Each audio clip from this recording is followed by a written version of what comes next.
ஆண்டவரும் அருமை இரட்சகருமாகிய இயேசுவின் நாமத்தினாலே அன்பின் வாழ்த்துதல்கள். நம் நேற்றைய தினத்திலே பவுல் எபேசியரிலே உள்ளதான சபைக்கு எழுதினதான நிருபத்தை ஆரம்பித்தோம்.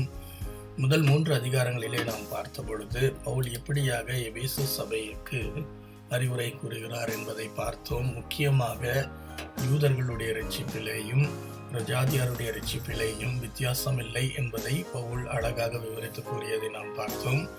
3ஆம் அதிகாரத்திலேயும் கூட நாம் பார்க்கும் பொழுது இந்த ரகசியத்தை குறித்ததாக பவுல் அதை தேவன் எனக்கு வெளிப்படுத்தினார் என்று கூறுகிறதை நாம் வாசித்தோம். இன்றைக்கு 4ஆம் அதிகாரத்திலே நாம் பார்க்கும் பொழுது பவுல் கர்த்தர் நிமித்தமாக கட்டப்பட்டவனாகிய நான் நீங்கள் அழைக்கப்பட்ட அழைப்புக்கு பாத்திரவான்களாக நடந்து மிகவும் மனத்தாழ்மையும் சாந்தமும் நீடிய பொறுமையும் உடையவர்களாக அன்பினாலே ஒருவர் தாங்க வேண்டும் என்றும் சமாதான கட்டினால் ஆவின் ஒருமையை காத்துக்கொள்ள வேண்டும் என்றும் அறிவுரை கூறுகிறார். அதன் பிறகு பவுல் சபையிலே உள்ளதான ஐக்கியத்தை குறித்ததான காரியங்களை கூறுகிறதை பார்க்கிறோம். நீங்கள் எப்படி ஒரே நம்பிக்கைக்கு அழைக்கப்பட்டீர்களோ அதே போல ஒரே சரீரமும் ஒரே ஆவியும் ஒரே கர்த்தரும் ஒரே விசுவாசமும் ஒரே ஞானஸ்நானமும் ஒரே பிதாவும் ஒரே தேவனும் உடையவர்களாக காணப்படுகிறீர்கள். அந்த தேவன் எல்லார் மேலும் எல்லோரோடும் எல்லோருக்குள்ளாகவும் இருக்கிறவராக காணப்படுகிறார் என்று பவுல் கூறுகிறார். மேலும் நாம் அனைவரும் தேவனுடைய குமாரனை பற்றும் விசுவாசத்திலும் அறிவிலும் ஒருமைப்பட்டவர்களாக காணப்பட வேண்டும் என்பதற்காக கிறிஸ்துவனுடைய நிறைவான வளர்ச்சியின் அளவுக்கு தக்கதாக பூரண புருஷராகும் வரைக்கும் அவர் சிலரை அப்போஸ்தலராகவும் சிலரை தீர்க்கதரிசிகளாகவும் சுவிசேஷகராகவும் மெய்ப்பராகவும் போதகராகவும் அவருடைய சபையிலே அவர் ஏற்படுத்தி இருக்கிறார் என்று பவுல் கூறுகிறார். இதனாலே நாம் இனி குழந்தைகளாக இல்லாதபடிக்கு அன்புடன் சத்தியத்தை கைக்கொண்டு கிறிஸ்துவுக்குள் எல்லா விதத்திலேயும் வளருகிறவர்களாக காணப்பட வேண்டும். இப்படியாக பவுல் புரஜாதியாரும் யூதர்களும் ஒரே பார்வையாக பாவிக்கப்படுகிறார்கள் என்று உணர்த்துகிறார்.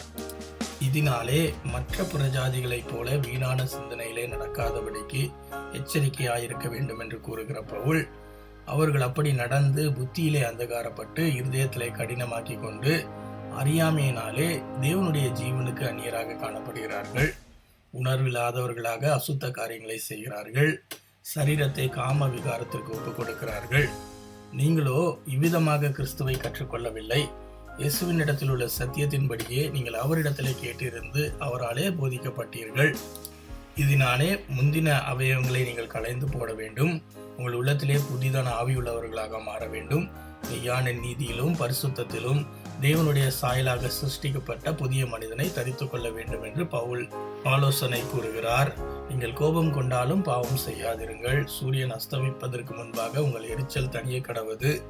பிசாசுக்கு இடம் கொடாமல் இருங்கள் என்று அறிவுரை கூறுகிற பவுல் திருடுகிறவன் இனி திருடாமல் குறைச்சல் உள்ளவனுக்கு கொடுக்கத்தக்கதாக தனக்கு உண்டாயிருக்கும்படி தன் கைகளினால் நல்ல வேலை செய்து பிரயாசப்பட வேண்டும்.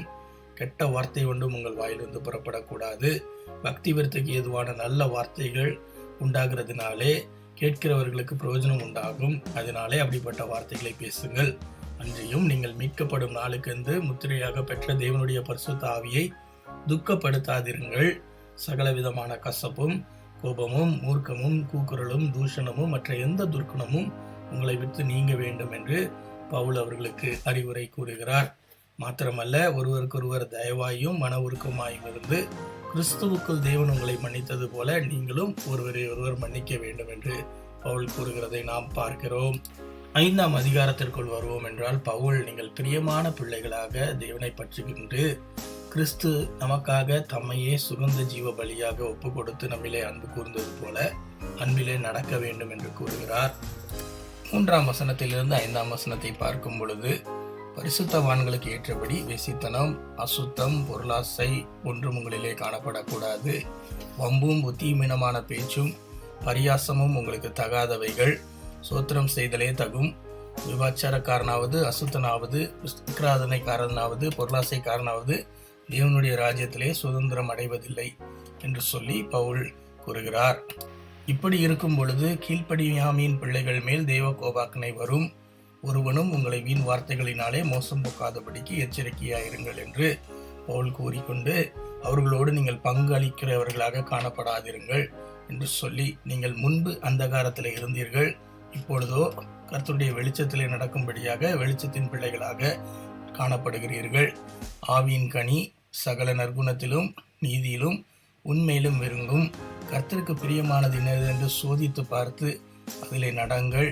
கனியற்ற வாழ்க்கை உங்களுக்கு வேண்டாம் என்று சொல்லி ஒளிப்பிடத்திலே செய்யப்படும் பாவங்களுக்கு விலகியிருங்கள். அப்படிப்பட்டதான காரியம் வெளிச்சத்தினாலே வெளியரங்கமாகும். வெளியரங்கமாகிறதெல்லாம் வெளிச்சமாய் இருக்காது என்று பவுல் கூறுகிறார். ஆதலால் தூங்குகிற நீ மரித்தோரை விட்டு எழுந்திரு, அப்பொழுது கிறிஸ்துவனை பிரகாசிப்பார் என்று சொல்லி இருக்கிறார் என்று பவுல் மேற்கோளிட்டு காட்டுகிறார். 15ஆம் வசனத்தில் இருந்து பார்த்தோம் என்று சொன்னால், எப்படியாக காலத்தை பிரயோஜனப்படுத்த வேண்டும். நாட்கள் பொல்லாதவைகளாக காணப்படுகிறது. ஞானமற்றவர்களாக நடக்கக்கூடாது, ஞானமுள்ளவர்களாக கவனமாய் நடக்க வேண்டும். கர்த்தருடைய சித்தம் என்னதென்று உணர்ந்து நடக்க வேண்டும். துன்மார்க்கத்திற்கு ஏதுவான மதுபான வெறி கொள்ளாமல் தேவனுடைய பயத்தோடு நம்மை காத்து கொள்ள வேண்டும். ஒருவருக்கொருவர் கீழ்ப்படிந்து நடக்க வேண்டும் என்று சொல்லி பவுல் அறிவுரை கூறுகிறார். அதை தொடர்ந்து கணவன் மனைவி எப்படியாக வாழ வேண்டும் என்பதாக, மனைவிகள் கர்த்தருக்கு கீழ்ப்படுகிறது போல சொந்த புருஷருக்கும் கீழ்ப்படிய வேண்டும். கிறிஸ்து சபைக்கு தலையாயிருக்கிறது போல புருஷன் குடும்பத்திற்கு தலையாயிருக்கிறான் என்று சொல்லி அவர் ஒரு ஒப்பனையை காண்பிக்கிறார். அதே போல சபையானது கிறிஸ்துவுக்கு கீழ்ப்படுகிறது போல மனைவிகளும் சொந்த புருஷருக்கு கீழ்ப்படிய வேண்டும். புருஷர்களும் மனைவிகளிடத்திலே அன்பு கூற வேண்டும். கிறிஸ்து எப்படியாக சபையிலே அன்பு கூர்ந்து தம்மையே ஜீவ பலியினாலே கொடுத்து அதை திருவசனத்தை கொண்டு தண்ணீர் முழுக்கினாலே சுத்திகரித்து பரிசுத்தமாக்குகிறதற்கும் கரைத்திரை முரளானவைகள் இல்லாமல் பரிசுத்தமும் பிழையற்றதும் மகிமையுள்ள சபையாக தமக்கு முன்பாக நிறுத்தும்படியாக ஒப்பு கொடுத்தது போல புருஷர்களும் மனைவிகளிலே அன்பு கூற வேண்டும் என்று சொல்லி கூறுகிறார். தன் சொந்த மாம்சத்தை யாரும் பகைக்க மாட்டான். அதே போல கர்த்தர் சபையை போஷிக்கிறது போல கணவனும் மனைவியை போஷிக்க வேண்டும் என்கிறார். இருவரும் ஒரே மாம்சமாக இருக்கிறார்கள் என்று கூறும் பவுல், புருஷனானவன் தன் தகப்பனையும் தாயையும் விட்டு மனைவியுடன் இசைந்து இருக்க வேண்டும் என்று கூறி அவர் கிறிஸ்துவை பற்றியும் சபையை பற்றியுமான ரகசியத்தை கூறி அதனாலே கணவன் மனைவியும் எப்படியாக அன்பு கூர்ந்து வாழ வேண்டும் என்பதாக ஒரு விளக்குகிறதை நாம் பார்க்கிறோம். 6ஆம் அதிகாரத்திற்குள்ளாக நாம் வரும் பொழுது பிள்ளைகள் பெற்றோருக்கு கர்த்தருக்குள் கீழ்ப்படிய வேண்டும் என்று கூறும் பவுல், உனக்கு நன்மை உண்டாயிருக்கவும் பூமியிலே உன் வாழ்நாள் நீடித்திருப்பதற்கும் உன் தகப்பனையும் உன் தாயையும் கனம் பண்ணுவாயாக என்று கூறப்பட்டுள்ளதான வேத வார்த்தையை நினைவு கூறுகிறதை நாம் பார்க்கிறோம். அதை தொடர்ந்து வேலைக்காரரும் கிறிஸ்துவுக்கு கீழ்ப்படுகிறது போல சரீரத்தின்படி எஜமானாய் இருக்கிறவர்களுக்கு கீழ்ப்படிய வேண்டும். மனுஷனுக்கு பிரியமாயிருக்கிற விரும்புகிறவர்களாக பார்வைக்கு ஊழியம் செய்யக்கூடாது. கிறிஸ்துவின் ஊழியக்காரராக மனப்பூர்வமாக தேவனுடைய சித்தத்தை செய்ய வேண்டும்.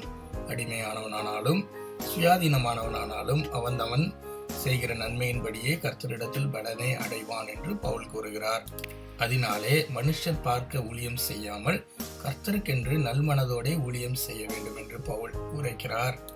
எஜமான்களும் கூட வேலைக்காரருக்கு செய்ய வேண்டியவைகளை செய்து, எல்லோருக்கும் எஜமானர் பரலோகத்தில் இருக்கிறார், அவரிடத்திலே பட்சபாதம் இல்லை, நீங்களும் பட்சபாதம் உள்ளவர்களாக காணப்படக்கூடாது என்று அறிவுரை கூறுகிறார். கடைசியாக, சகோதரரே, கர்த்தரிலும் அவருடைய சத்துவத்தின் வல்லமையிலும் பலப்படுங்கள் என்று சொல்லி ஏன் பலப்பட வேண்டும் என்பதற்கான காரணங்களையும் பட்டியலிடுகிறதை நாம் பார்க்கிறோம். பிசாசின் தந்திரங்களோடு எதிர்த்து நிற்க வேண்டும். அதனாலே தேவனுடைய சர்வாயுத வர்க்கத்தை தரித்துக் கொள்ளுங்கள்.